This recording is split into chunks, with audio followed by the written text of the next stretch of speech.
وہ شروع نہیں کرنے دے رہے. دیکھیے یہ چیزیں جو ہیں چھپی بیٹھی ہیں ابھی. اب آپ اگلے سال اس سے زیادہ اگلے سال ہم بات کر رہے ہوں گے کرائسس مینجمنٹ کی, اس کو گیس دے دو, اس کو فرنس ہال دے دو اور پوری رات ہی بند کر دو کیونکہ بجلی کوئی نہیں ہے. اور یہ تو آپ کو یہ مسائل یقین. ایک آخری ہم اپنے جو ہمارے نمائندے ہیں اس وقت کوئٹہ میں موجود ہیں, سید علی شاہ, ان سے بھی پوچھ لیں کہ کوئٹہ میں اس وقت کیا صورتحال ہے. جی سید علی شاہ, کیا وہاں پر اپ ڈیٹ ہے؟ کیا مارکیٹس بند ہوئی ہیں حکومتی اعلانات کے مطابق یا کام کر رہی ہیں اس وقت؟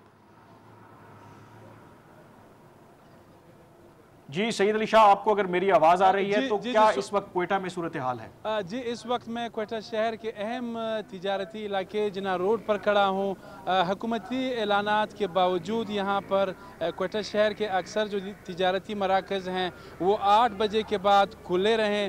دکانداروں سے ہم نے بات کی, ان کا کہنا تھا کہ ان کا کاروبار مغرب کے بعد شروع ہوتا ہے, تو ان کے لیے یہ اعلان یا یہ فیصلہ بالکل قابل قبول نہیں ہے. ویسے کامران میں آپ کو یہ بتاتا چلوں کہ کوئٹہ شہر میں بگڑتی ہوئی امن امان کے صورتحال کے پیش نظر یہاں پر اکثر مارکیٹس ہو یا دکانیں وہ 9 بجے سے پہلے بند ہو جاتے ہیں. انجمن تاجران بلوچستان نے بھی جو قومی توانائی کانفرنس تھا ان کے اس اعلان کو مسترد کرتے ہوئے کہا ہے کہ بلوچستان میں پہلے ہی صورتحال خراب ہیں. ہر روز جو یہاں پر ہڑتال ہوتا ہے, مظاہرے ہوتے ہیں. اب تھوڑا بہت یہاں پر امن ہے تو اب حکومت نے یہ اعلان کیا ہے. یہاں کی تاجر برادری ہو, سیاسی پارٹیاں, ان سب نے حکومت کے اس اعلان کو مسترد کیا ہے. کیسکو حکام کے مطابق بلوچستان میں 4.5 لاکھ صارفین ہیں جن کے لیے 1200 میگا واٹ بجلی کی ضرورت ہے. یہاں پر جہاں پر لوڈ شیڈنگ کے 2 بڑے وجوہات ہیں. یہاں پر پہلا وجہ یہ ہے کہ یہاں پر صارفین کی تعداد زیادہ ہے. دوسری جانب جو ہے یہاں پر 5000 ٹیوب ویلز جو ہیں وہ غیر قانونی طور پر انہوں نے وابڈا کے جو کنیکشنز ہیں وہ حاصل کیے ہیں.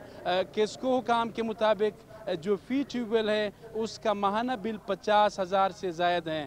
تو یہ جو ٹیوب ویل ہیں ایک طرف تو یہ قومی خزانے کو سالانہ اربوں روپے کا نقصان پہنچا رہے ہیں, دوسری جانب یہ جو ٹیوب ویل ہیں یہ یہاں پر لوڈ شیڈنگ اس کا بھی سبب بن رہے ہیں. سید علی شاہ, آپ نے کوئٹہ کی صورتحال ہمیں بتائی اور وہاں پہ بھی کم و بیش وہی صورتحال ہے جو ملک کے تمام جو بڑے شہر ہیں کہ ابھی تک وہاں پر جو تاجر برادری ہے وہ تیار نہیں ہے حکومت کے اس فیصلے پر عمل درآمد کرنے کے لیے. لیکن ناظر گوندل صاحب کہہ رہے ہیں کیونکہ آج پہلا دن ہے تو اگلے 2-3 روز میں شاید اس پر عمل درآمد ہو سکے. مزید اس پر ضرور بات کریں گے لیکن اس چھوٹے سے بریک کے بعد ہمارے ساتھ رہیے گا.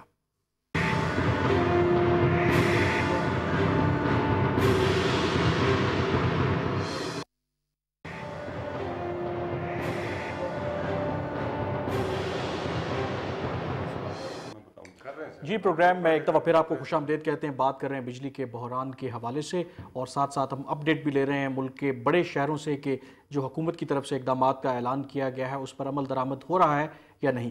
زبیر ملک صاحب, آپ کیا سمجھتے ہیں کہ یہ جو اقدامات ابھی گوندل صاحب نے کہا یہ شارٹ ٹرم میجر ہے کہ امیجیٹلی کرائسس کو کسی طرح سے اس پہ قابو پایا جائے, لیکن یہ اپروچ آپ کو ڈیفینسو تھوڑی نہیں لگتی کہ کل ایک مثلا اس میں سٹیپ یہ بھی لیے گیا ہے کہ جو گریڈ 20 سے اوپر کے جو افسران ہیں وہ ایسی ان کو چلانے کی اجازت ہوگی, جو نیچے ہیں وہ نہیں کر سکتے. اب یہ بھی تھوڑا سا ڈسکریمنیٹری میں یہیں سے شروع کروں گا. آپ نے اچھا کیا اس کو منشن کر دیا. I think it is insulting.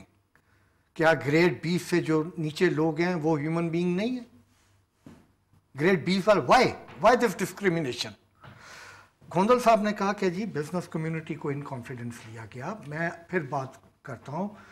Federation جو ایپیکس باڈی ہے اس ملک کی, اس کا پریزیڈنٹ تو کراچی میں بیٹھا ہے.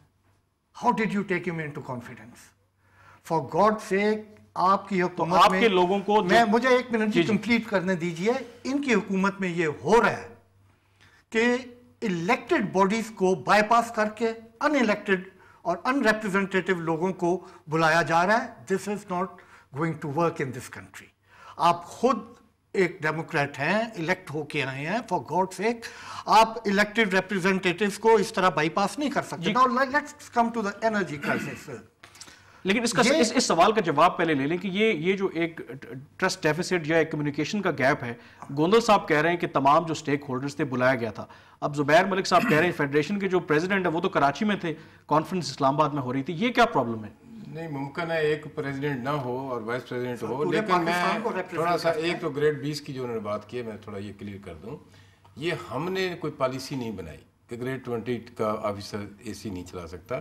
یہ ایک آلریڈی اسٹیبلش پالیسی ہے اور آج کی نہیں ہے, بہت پہلے کی ہے کہ ایئر کنڈیشنر کی انٹائٹلمنٹ کس آفس میں ہوگی, کس میں نہیں ہوگی. لیکن آپ کے خیال میں یہ پالیسی, میری سنیں, سوال یہ پالیسی کو اچھی پالیسی ہے جو بھی ہے, میں عرض کرتا ہوں یہ ہماری پالیسی نہیں ہے, یہ پہلے پالیسی ہے, لیکن ہم نے کہا ہے جہاں وائلیشن ہو رہی ہے وہ نہیں ہونی چاہیے. بات یہ کر رہے ہیں. اگر آپ یہ کہیں کہ گریڈ 20 اور 18 اور 17 کی اگر بات کریں گے تو میں تو سمجھتا ہوں کہ ہر انسان کا اتنا ہی رائٹ ہے جتنا کسی بڑے کا ہے یا کسی چھوٹے کا ہے. تو یہ بات یہ ہے نا, دیکھیں بات یہ کہ اگر ایک کرائسس ہے تو سب مل کے اگر شیئر کریں تو اچھی بات نہیں. ایک پالیسی میٹر ہے کہ, اور میں نے پہلے کیا تھا کہ موجودہ گورنمنٹ نے نہیں بنایا اور اس سے پہلے کی گورنمنٹ نے بھی نہیں بنایا, یہ بہت پہلے کا ہے اور آج تک چلتا ہے. آج جو ہم نے بات کی ہے وہ یہ کیا ہے کہ جو پالیسی کی وائلیشن ہے وہ نہیں ہونی چاہیے. یہ بات اصل میں کہ میں جو کہنا چاہتا ہوں وہ یہ. دوسری بات جو انہوں نے کہا ہے کوئی یقیناً اگر کوئی نہیں آیا تو وہ علیحدہ بات ہے, لیکن میرا تو خیال میں چاروں حکومتوں کی, صوبائی حکومتوں کی اور فیڈرل گورنمنٹ نے یہ ایک کلیئر کٹ ڈائریکشن تھی اور پورا ہاؤس آپ نے دیکھا ہوگا بھرا ہوا تھا اور سارے لوگ ہی وہ ان باڈیز کے ریپریزنٹیٹیو تھے جنہوں نے یہ فیصلہ کیا.